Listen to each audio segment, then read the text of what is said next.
Hey guys, Redneck Mini 14 here. The other day I did a video on my top 5 favorite woods guns that I own, and somebody actually commented on that video, and in fact, I don't even think YouTube allowed this comment to be shown publicly because of the words that were used in it, but that person said, if your woods gun isn't 10 millimeter, it ain't you know what. And I did talk about 10 millimeter a little bit in that video, and so I'm just going to talk a little bit about that. Is 10 millimeter the ultimate woods gun? I don't own a 10 millimeter. I would like to own a 10 millimeter because I think 10 millimeter is a fantastic round. I think that 10 millimeter pistols are good guns. But is it the ultimate woods gun? I don't necessarily think that it is. Now, maybe one specific model would be the ultimate woods gun, but it depends on where you live, really, and do you need a gun like that? So, I think there's kind of a misconception in the gun community that like 10 millimeter is like the biggest and baddest and most powerful semi-automatic cartridge ever, and it rivals like 44 Magnum. That's not really true. And I should have brought my 41 Magnum Blackhawk out, but I didn't. But, I do have a 41 Magnum Blackhawk, Ruger Blackhawk, and a lot of people will tell you that 10 millimeter is like basically the same as 41 Magnum. That's really not true. 10 millimeter, it's more along the lines of 357 Magnum, so like this Ruger Security 6 right here. 10 millimeter is more along the lines of 357 Magnum. Now I think 357 Magnum can actually have hotter loadings than a 10 millimeter. I mean, there are some pretty stout 10 millimeter loadings out there, but I think you can still get hotter 357 Magnums, and when it comes to 44 Magnums, it's like the weakest 40 or 41 Magnums are equivalent to the hottest 10 millimeter. So keep that in mind. You have to get some really, really hot 10 millimeter rounds, which are going to be expensive, and they're going to, if you're recoil sensitive, or even if you're moderately recoil sensitive, it could be kind of hard to shoot. I mean, really powerful semi-automatic pistols, they're kind of hard to shoot because you have that whole slide coming back. But anyway, so 10 millimeter is more along the lines of a 357 Magnum like this in terms of power. Now, they do make 10 millimeter revolvers, and I really don't know I just don't understand the point of that. I mean, I guess it's kind of a novelty gun. You know what I mean? Like Ruger, at least at one point in time, made a Blackhawk in 10 millimeter, and I think Super Red Hawk in 10 millimeter. And I guess if you put like moon clips in that Super Red Hawk, you could shoot 40 Smith & Wesson, but I mean, it's not, you have to have moon clips to shoot 40 Smith & Wesson in a 10 millimeter revolver. It's not like a 357 Magnum that has a rim and you could put a 38 Special in. It doesn't work that way. So 10 millimeter in a revolver, I don't really understand that. I mean, I guess it is kind of cool. I mean, I do like those 10 millimeter Blackhawks. They're good guns. Blackhawk is a good gun and 10 millimeter is a good round, but the whole idea of a 10 millimeter is you get, and a semi-automatic pistol anyway, is that you get more rounds in the gun than you do a revolver. Now, that isn't necessarily always true. Now, with a woods gun, you're not necessarily concerned with concealability, and there are 8-round revolvers out there, And I feel like most 10 millimeter guns are going to be some form of 1911. There are a few others, which I'll talk about in a minute, but the 1911 is a very popular 10 millimeter. This is a 45, of course. But they do make 10 millimeters with 5-inch and 6-inch barrels, 1911s. And a lot of those are like 8 rounds in the magazine, maybe 9 rounds if you get a higher capacity magazine. Not a high capacity magazine, just a higher capacity magazine. And so, yeah, I guess you get a few extra rounds, but I don't think 1911s can actually withstand those really, really high pressure 10 millimeter rounds, like those Buffalo bore rounds and all those other rounds, Underwood, like the big, heavy lead cast bullets that are like 200 or 220 grains. I don't think the 1911 is actually strong enough to withstand that. I could be wrong, but I have heard before that 1911s are a little bit weaker than other guns, so it's not necessarily a good idea to put those big, heavy, powerful 10 millimeter rounds in a 1911. Now you can still shoot your regular range ammo and most of your defensive ammo, but when you get up into like the really powerful rounds, I probably wouldn't shoot that in a 1911. But I'm not an expert, so don't just don't take what I'm saying as an expert's opinion. That's just what I have heard. And just things that I personally wouldn't try based off of the things that I've heard. But I've never actually seen anybody blow up a 1911 with 10 millimeter.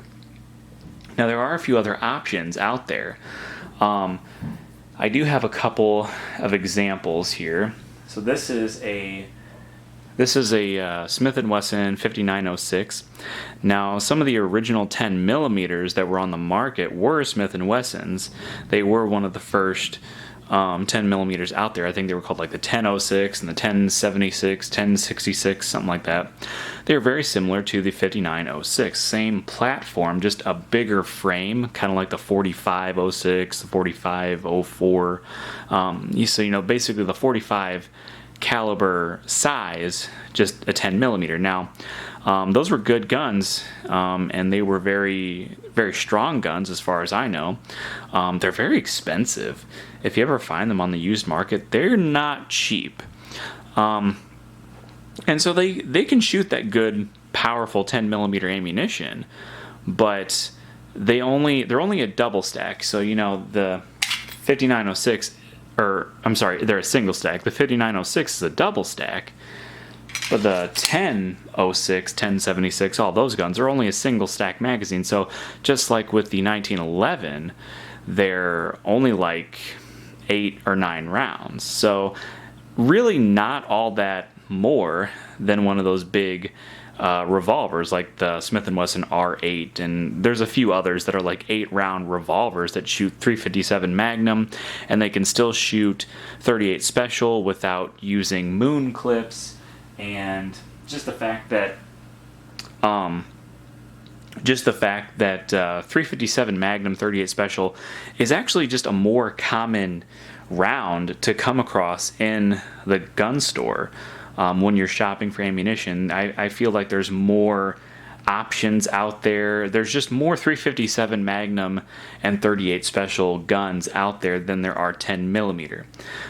So that's another thing you have to keep in mind when getting a 10 millimeter. Now, my local gun shop does sell 10 millimeter, and there are a few other places around here that I can get 10 millimeter. I haven't looked for it in a long time. I haven't really bought ammo in a long time, just because I haven't really been shooting much lately. But that's a whole nother story. So a lot of your 10 millimeter pistol options are only single stack. In fact, I think most of them are. So like, the 1911s, the old Smith & Wessons, the SIGs. What else is there? Oh, I don't really keep up with all the new models, but I know there are quite a few other models of 10 millimeter pistols out there, but I think most of them are single stack, so they're only like 8 or 9 rounds. So not really a huge advantage in my opinion. The only one off the top of my head, I guess two, but really the only one I would consider, is the Glock 20. Now this is a Glock 22. Very similar gun. This is a 40 cal versus the 10 millimeter, but it does have the same number of rounds. This one is, of course, loaded because I take this one out to the farm all the time, but 15 plus 1, and you can get I think with 10 millimeter you can get 2 plus 2 round extensions on for your base plate on your magazine. So you can have 17 plus 1 rounds of 10 millimeter ammunition in a Glock 20, and the Glock, as far as I know, can withstand those heavy 10 millimeter rounds. And I don't think the factory polygonal rifling barrel can shoot those heavy lead cast bullets very well, but I think you can get like those lone wolf barrels that have just your standard rifling, and you can shoot those big 200 or 220 grain lead flat nose bullets out of that. So that is really the only 10 millimeter option that I think makes the ultimate woods gun. However, depending on where you live, you might have a magazine restriction. So like here in Missouri, we don't have any sort of magazine restriction. I think technically we do have magazine restrictions when it comes to hunting season. So like I don't think your sidearm or your hunting rifle can hold more than 10 rounds or 11 rounds or whatever. So that 10 millimeter with the 15 plus 1 capacity, if you're going to use it during hunting season, you'd have to load only 10 rounds or have a 10 round magazine for it. And so that kind of defeats the purpose. But just walking through the woods, not necessarily hunting, but just hiking and canoeing, kayaking, backpacking, camping, whatever, you can have as many rounds as you want. So the 10 millimeter, the Glock 20 10 millimeter does, in my opinion, make the ultimate woods gun in certain situations. But for just a good all-around woods gun that I think would be a good option anywhere, anytime, I think the 357 Magnum makes the better choice. Just my opinion. Now, I have a Security 6, only 6 rounds. There is, of course, like the Smith & Wesson R8, and there are a few others out there like a Taurus 608 or something.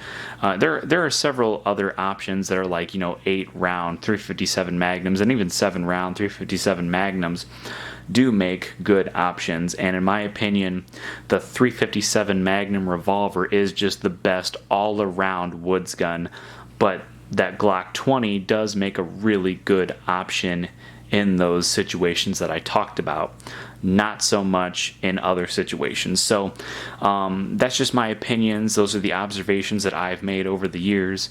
I would love a 10 millimeter. In fact, I would love a bunch of 10 millimeters. I would love a Glock 20, a 1911, like a Delta Elite or something. I would love one of those old Smith & Wessons, maybe even a SIG. I just love those guns. But I'm on a budget and I haven't bought one yet, but maybe someday I will. So anyway, that is my opinion of the 10 millimeter as far as woods guns go. Hey, before I go, I just thought I'd remind everybody that I do have a second channel called Redneck Off the Range.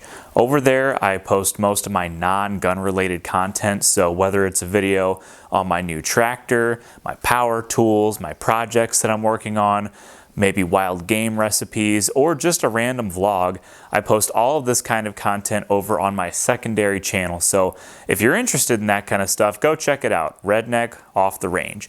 But that's all for this video, so subscribe to my channel, like me on Facebook. I'm Redneck Mini 14, and until next time, be safe.